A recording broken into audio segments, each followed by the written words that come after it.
Okay, so here we are back in the shop. The first thing we're going to do is clean up these threads with a little wire brush, or even a toothbrush would be good to clean them up. And you can see our anode's dry now, so the magnesium is taking on its traditional white color. This rod, has some aggressive corrosion up at the head near the bolt, but then there's a lot of magnesium back down on the rest of the rod. This has also probably got another 1/4 inch all the way around before it's down to the center core rod, which you can kind of see at the end here. It's kind of a tiny little rod that the magnesium is laid on top of. But still got some more life in it, so I'm going to use this again for probably another 2 or 3 months before I ditch it completely. I think you can see why some people suggest just leaving the rod out except when you're on the road, because as long as you're plugged in, you have water in your tank, you're getting aggressive action against this rod, and you're getting your tank filled with the particles that blow off this thing.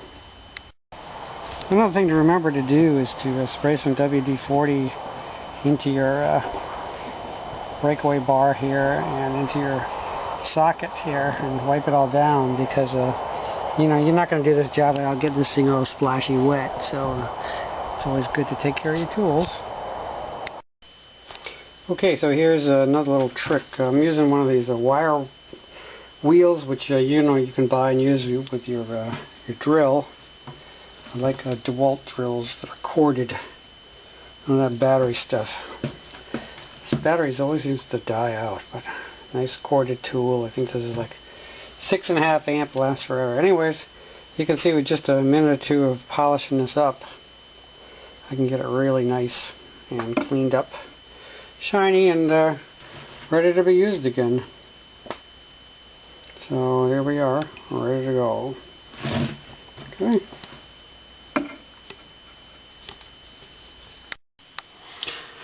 Okay, now the next thing that we've done here is we've put the Teflon tape on. I've gone around clockwise about 6, maybe 7 times. Pretty generous amount of Teflon tape on here, and it's very, very thin white Teflon tape. And that's how you get your watertight seal when you put this back in. See this stuff. Maybe I need this camera on macro. Let's see. Yeah, so that's a little better for sure for taking a look at the thread. Notice how nice and clean that is now that it's been wire brushed. So it's pretty much all ready again for reinsertion. The question is, really, should you reinsert it or keep it out until you're going away? I'm really beginning to think that it's best to just keep the damn thing out. Okay, now one thing you can do to help clean out the opening is to use this 3/4 inch wire brush. It's actually a part of a, it's a gun cleaning, pistol cleaning brush. Actually, this is probably for a shotgun.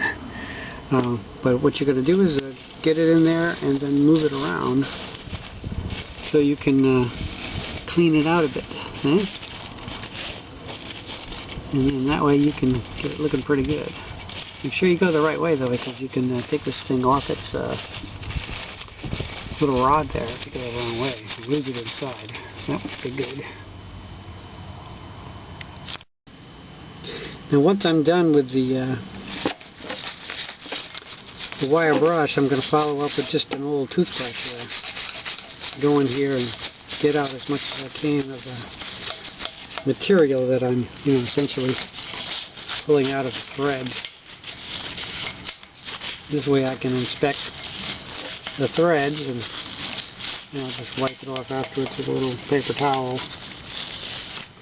Get this thread's looking good again.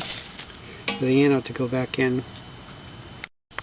One of the last things I'm going to do is I'm going to add a little bit of this Vaseline right around the edge here, and also on the Teflon of the anode and around the edge of the anode, just as a small amount of corrosion protection. And because Vaseline is relatively non-toxic as far as greases go, so we're going to just add a little bit there to help lube this try to dry it out as much as you can. It tends to wick out of here, so you're never going to get it completely dry. But put a little bit at the beginning of the threads and on the Teflon itself of my anode. You can see it sitting down there. So we're just about ready to put the anode back in for you. Okay. Okay, now one thing about putting this back in is you really have to try to keep the anode straight as you put it in, because what wants to happen is the anode wants to fall down a little bit. And as you put it in here, I really should be using two hands. You know, it wants to fall down. You have to keep it straight so you can thread it on properly. I'm going to end up putting some pressure on the bottom of this thread so I can keep it at a perpendicular to the thread so I can thread it on correctly. If you don't do that, you could cross-thread it. And, you know, if you cross-thread it, not only will it be totally screwed up and leak, but, you know, you'll pretty much have to pull the entire unit or find a way to replace this 3/4 inch fitting here. This is probably, you know, like the second most important thing to do in the job is to do not cross-thread it when you put it back on. So I'm going to stop here and use my other hand. Okay, well, as you can see, I got it back into its thread, and I can kind of check for cross-threading by moving this back and forth a little bit. I've just started. I haven't cranked it on there, but, you know, it feels pretty smooth. Now, when I did put it on there, what I did is I pushed down on this part of the bolt to try to get it as vertical as I could. I also didn't load up the threads on this right at the end there with a lot of Teflon, so I could start it pretty easy. And I ran my fingernail around the groove there to keep it really thin so that I could start the thread or pick up the, you know, the female thread from the male thread when I was putting it in. But like I said, you know, you really have to take a little time. It's like, you know, cracking a safe or something to get this started right, so that when you do torque on it, you're not cutting a new thread if they're cross-threaded, you know. So this feels good. It feels about right. If I use both hands and push on the bottom while I'm going back and forth, I feel minimal resistance, which is an indication that I'm on the good threads on both sides. So, and the bird in the tree agrees over there. Okay, well, we'll stop.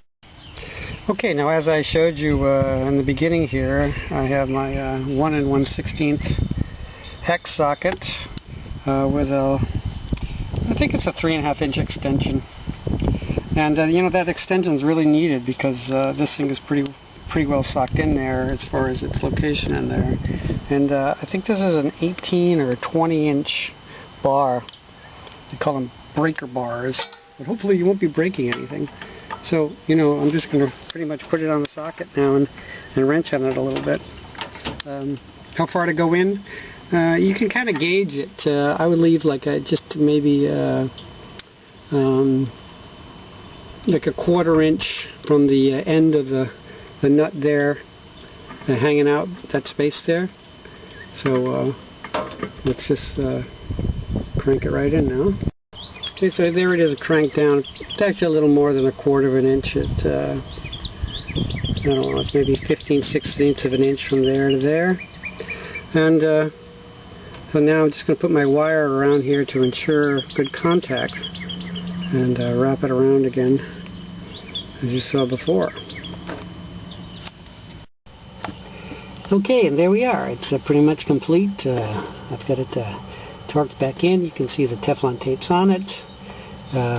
Like I said, with this wire, I stuck this wire in one of these holes a little bit and then wrapped it around and then wrapped it to the front of the bolt here so that I have good contact between here and here in the small event that this Teflon tape did not get cut through enough to give good contact within the threads. So that's just a little extra precaution. And of course we've got some Vaseline on here and on the outside, so we're trying to supply a little corrosion resistance with the Vaseline. So now we're pretty much ready to put the water line on and fill up the water tank again.